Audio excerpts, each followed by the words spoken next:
ನಾವು ಕೇಳಿದಂತೆ ನಾವು ನಿನ್ನೇನು ಮಾನ್ಯ CS ರವರು ಮುಖ್ಯಮಂತ್ರಿಗಳನ್ನು ಕಾಡ್ತೀವಿ ಅಂತ ಹೇಳಿದ್ರು. ಅವ್ರನ್ನ ಭೇಟಿ ಮಾಡಲಿಕ್ಕಂತ ಹೋಗಿದ್ವಿ. ವಿಧಾನಸೌಧದಲ್ಲಿ ಅವ್ರ ಕಚೇರಿಯಲ್ಲಿ ನಮಗೆ ಅವರು ಭೇಟಿಗೆ ಸಿಕ್ಕಲು ಅವಕಾಶ ಮಾಡಿಕೊಟ್ರು. ಒಳಗಡೆ ಹೋದಂಥ ಸಂದರ್ಭದಲ್ಲಿ ಅವರು ನಮ್ಮ ಜೊತೆ ಮಾತಾಡ್ತಾ ಹೇಳಿದರು, ಈಗಾಗಲೇ ಸರ್ಕಾರಕ್ಕೆ ಹಣಕಾಸಿನ ತೊಂದರೆಯಲ್ಲಿದೆ. ಸುಮಾರು ನಿಮ್ಮದು ₹1 ₹2 6,000 ಕೋಟಿ ಬಡ್ಜೆಟ್ಟಿನ ಒಂದು ಯೋಜನೆ ಇದು. ಅಷ್ಟು ಸುಲಭವಾಗಿ ನೀವು ಕೇಳಿದ ತಕ್ಷಣ ಕೊಡಲಿಕ್ಕೆ ಆಗಲ್ಲ, ನಮಗೆ ಸ್ವಲ್ಪ ದಿವಸ ಕಾಲಾವಕಾಶ ಬೇಕು ಅಂತ ಹೇಳಿದ್ರು. ಅವರು ಗಮನಕ್ಕೆ ಇದುವರೆಗೂ ಸಹ ಮಾನ್ಯ ಮುಖ್ಯ ಕಾರ್ಯದರ್ಶಿ ಅವ್ರ ಗಮನಕ್ಕೆ ಇಷ್ಟು ಪತ್ರಗಳು ಬಂದಿದ್ದಾವೆ ಅಂತಲೂ ಗೊತ್ತಿರಲಿಲ್ಲ. ನಾವು ನಿನ್ನೆ ಭೇಟಿ ಆದ ನಂತರ ಅವನ್ನೆಲ್ಲ ತರಿಸ್ಕೊಂಡಿದ್ದಾರೆ. ಅದ್ರ ಜೊತೆಯಲ್ಲಿ ಅವರು ಪ್ರತಿನಿಧಿಯಾಗಿ ರೇಜು ಅಂತ ಹೇಳ್ಬಿಟ್ಟು ಆರ್ಥಿಕ ಇಲಾಖೆ ಕಾರ್ಯದರ್ಶಿ ರಾತ್ರಿ 8:30-9 ಗಂಟೆಗೆ ಬಂದು ಹೋಗಿದ್ದರು. ಅವರು ಸಹ ಚರ್ಚೆ ಮಾಡಿ ಇವರಿಗೆ ನಾವು ನ್ಯಾಯಯುತವಾಗಿ ಕೊಡಬೇಕು ಅನ್ನೋ ಒಂದು ತೀರ್ಮಾನಕ್ಕೆ ಬಂದಿದ್ದಾರೆ.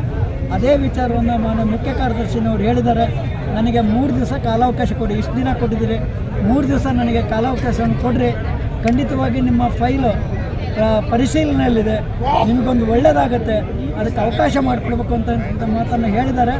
ಮಾನ್ಯ ಮುಖ್ಯ ಕಾರ್ಯದರ್ಶಿಗಳು ಅಂತಂದರೆ ಮುಖ್ಯಮಂತ್ರಿಗಳ ಸಮನಾಗಿರೋರು. ಸರ್ಕಾರದಲ್ಲಿ ಕಾರ್ಯಾಂಗ, ನ್ಯಾಯಾಂಗ, ಶಾಸಕಾಂಗ ಅಂತ 3 ಇರ್ತದೆ. ಈಗ ಕಾರ್ಯಾಂಗದ ಮುಖ್ಯಸ್ಥರು ಮುಖ್ಯ ಕಾರ್ಯದರ್ಶಿಗಳೇ, ಶಾಸಕಾಂಗದ ಮುಖ್ಯಸ್ಥರು ಮುಖ್ಯಮಂತ್ರಿಗಳು ಹೇಳ್ಬೋದು ಆದೇಶ ಮಾಡ್ಲಿಕ್ಕೆ ಬರಲ್ಲ, ಎಕ್ಸಿಕ್ಯೂಟಿವ್ ಬಾಡಿ ಇವರೇ. ಆದರೆ ಆದೇಶ ಬೇಕು ಅಂದರೆ ನಮಗೆ ಮುಖ್ಯಮಂತ್ರಿಗಿಂತಲೂ ಮುಖ್ಯ ಕಾರ್ಯದರ್ಶಿ ಮನೆ ಒಲಿಸ್ಬೇಕಾಗಿತ್ತು. ಈಗಾಗಲೇ ನಮ್ಮ ಮನವನ್ನು ಒಲ್ದಿರ್ತಕ್ಕಂಥ ಮುಖ್ಯ ಕಾರ್ಯದರ್ಶಿನವರು ನಗನಗತ 3 ದಿವಸ ಕಾಲಾವಕಾಶ ಕೊಡಿ, 3 ದಿವಸದೊಳಗೆ ನಿಮ್ಮ ಕೆಲಸವನ್ನು ಇತ್ಯರ್ಥಪಡಿಸ್ತೀವಿ. ಬಜೆಟ್ ಅಧಿವೇಶನ ನಡೀತಾ ಇರೋದ್ರಿಂದ ಅದು ಭಾಳಷ್ಟು ಕೆಲಸ ಕಾರ್ಯಗಳು, ಅದ್ರ ಮಧ್ಯದಲ್ಲಿ ನಿಮ್ಮದನ್ನು ನಾವು ನೋಡ್ತೀವಿ ಅನ್ನೋ ಮಾತನ್ನು ಹೇಳಿದ್ದಾರೆ. ಖಂಡಿತವಾಗಿ ಹೇಳ್ತಾ ಇದ್ದೀವಿ. ಜೊತೆಯಲ್ಲಿ ಇವತ್ತು ನಮ್ಮ ಭೈರಪ್ಪನವರು ನಮ್ಮ ವೇದಿಕೆಗೆ ಬಂದಿದ್ದರು. ಏನು ನಿವೃತ್ತ ನೌಕರ ಸಂಘದ ಅಧ್ಯಕ್ಷರು ಅಂತಿದ್ರು, ಭೈರಪ್ಪನವರು ಬಂದಿದ್ದರು. ಅವರು ನಮ್ಮ ಸಹಪಾಠಿಗಳು, ನಮ್ಮ ಸ್ನೇಹಿತರು ಭೈರಪ್ಪನವ್ರನ್ನ ಪ್ರಶ್ನೆ ಮಾಡಿದರು, ನೀವೊಬ್ಬರೇ ಯಾಕೆ ಹೋಗ್ತೀರಿ, ನಮ್ಮ ನಾಯಕರನ್ನ ನಮ್ಮವ್ರನ್ನ ಯಾಕೆ ಕರ್ಕೊಂಡು ಹೋಗ್ತಲ್ಲ ಅಂತ ಕೇಳಿದರು. ಅದಕ್ಕೆ ಅವರು 3 ಗಂಟೆಗೆ ನನ್ನ ಜೊತೆ ಬರ್ರಿ, ನಾನು CS ಅವ್ರನ್ನ ಭೇಟಿ ಮಾಡ್ತೀನಿ, ನಿಮ್ಮನ್ನು ಕರ್ಕೊಂಡು ಹೋಗ್ತೀವಿ ಅಂತಂದು ಹೇಳಿದರು. ಅವರೂ ಸಹ ಅಲ್ಲಿದ್ದರು. ಆದರೆ ಅವರೇ ಬೇರೆ, ನಾವೇ ಬೇರೆ. ಅವರು ಮಾತಾಡಿದ ಹೊರತಾಗಿ ಜೊತೆಗೆ ಹೋಗ್ಲಿಕ್ಕೆ ಆಗಲಿಲ್ಲ. ಅವರಿಲ್ಲ ಅಂತ ನಾವು ಬೇರೆ ಮುಖ್ಯಮಂತ್ರಿ ಕಚೇರಿ ಕಡೆಗೆ ಹೋದ್ವಿ. ಅಷ್ಟೊತ್ತಿಗೆ ಅವ್ರು ಭೇಟಿ ಮಾಡಿ ಹೊರ ಬಂದಿದ್ರು. ನಾನು ಹೋದಾಗ ಅವರು ಮೇಡಮ್ ಅವರು ಹೇಳಿದ್ದಾರೆ, ಖಂಡಿತವಾಗಿ ಇದು ಯಶಸ್ವಿಯಾಗಿದೆ ಸರ್. ಮಾಧ್ಯಮದವರಿಗೆ ಮೇಲಿಂದ ಮೇಲೆ ನಮ್ಮೆಲ್ಲ ವೇದಿಕೆ ಪರವಾಗಿ ನಾವು ಧನ್ಯವಾದಗಳನ್ನು ಅರ್ಪಿಸ್ತಾ ಇದ್ದೀವಿ. ಯಾಕಂದರೆ ನಮ್ಮ ಹೋರಾಟಕ್ಕೆ ಫಲ ಸಿಕ್ಕಿದೆ. ಈಗ ಆದೇಶ ಆಗಲಿಕ್ಕೆ ಸಮಯ ಬೇಕು ಅನ್ನೋದು ನಮಗೂ ಗೊತ್ತಿದೆ. ಅವ್ರ ಆದೇಶ ಆಗುತ್ತೆ. ಇನ್ನು 3 ದಿವಸ ಕಾಯಕ್ಕೆ ಹೇಳಿದರೆ, ಜೊತೆಗೆ ನಾವು ಇನ್ನೂ 3 ದಿವಸ ಎಕ್ಸ್ಟ್ರಾ ಕಾಯ್ತು. 6 ದಿನಗಳ ಕಾದ ನಂತರ ಮತ್ತೆ ಮುಖ್ಯ ಕಾರ್ಯದರ್ಶಿ ಅವ್ರನ್ನ ಕಂಡು ಆದೇಶದ ಬಗ್ಗೆ ನಾವು ಮಾತಾಡ್ತೀವಿ. ಇನ್ನು ನಮ್ಮ ಹೋರಾಟದ ಬಗ್ಗೆ ಅವ್ರ ಹತ್ರ ಮಾತಾಡಲ್ಲ ಅನ್ನೋ ಮಾತನ್ನು ನಾನು ಹೇಳಲಿಕ್ಕೆ ಇಷ್ಟಪಡ್ತೀನಿ. ಸರ್, ನಿನ್ನೆಯಿಂದ 2 ದಿವಸ ಸಭೆ ಕರೆದಿದ್ದು ತಾವು ಹೋಗಿ ಅಫಿಷಿಯಲ್ ಆಗಿ ಮಾತಾಡಿದ್ದೀರಾ? ಹೌದು. ಮುಖ್ಯಮಂತ್ರಿ ಸಿದ್ದರಾಮಯ್ಯ ಅವರು, ಮುಖ್ಯಮಂತ್ರಿಗಳು DK ಶಿವಕುಮಾರ್ ಅವರು ತಾವು ಭೇಟಿಯಾಗಿ ಮಾತಾಡ್ತಾರೆ ಸರ್? ಇಲ್ಲ, ಮುಖ್ಯಮಂತ್ರಿ ಸಿದ್ದರಾಮಯ್ಯನವರು ನಮ್ಮ ಮಾತಾಡೋಕ್ಕಾಗಿಲ್ಲ. DK ಶಿವಕುಮಾರ್ ಅವ್ರನ್ನು ಮಾತಾಡ್ಲಿಕ್ಕೆ ಆಗಿಲ್ಲ.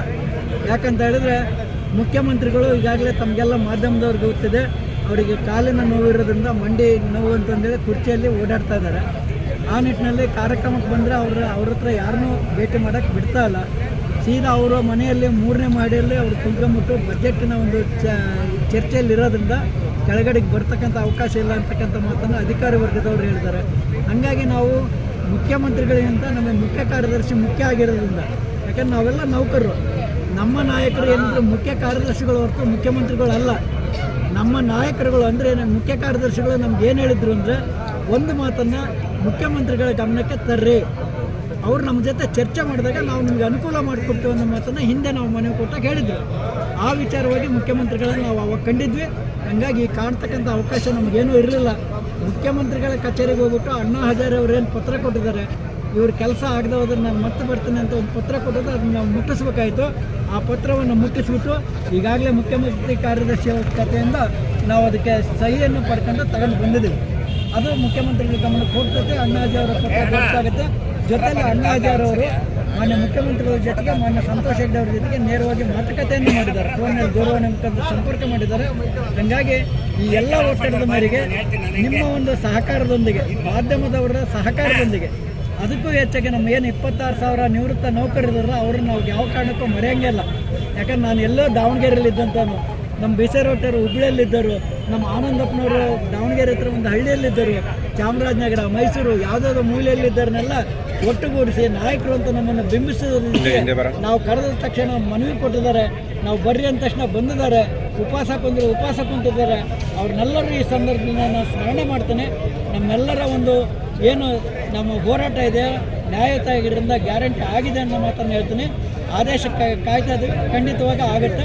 ನಿಮ್ಮ ಸಹಕಾರ, ನಿಮ್ಮ ಒಂದು ಏನು ಅವಕಾಶ ಕೊಟ್ಟಿದ್ದೀರಿ ಅದು ಖಂಡಿತವಾಗಿ ಯಶಸ್ವಿಯಾಗಿದೆ ಅಂತ ಹೇಳ್ಬಿಟ್ಟು ಮತ್ತೆ ತಮ್ಮೆಲ್ಲರಿಗೂ ನಾನು ಅಭಿನಂದನೆ ಸಲ್ಲಿಸ್ತೇನೆ.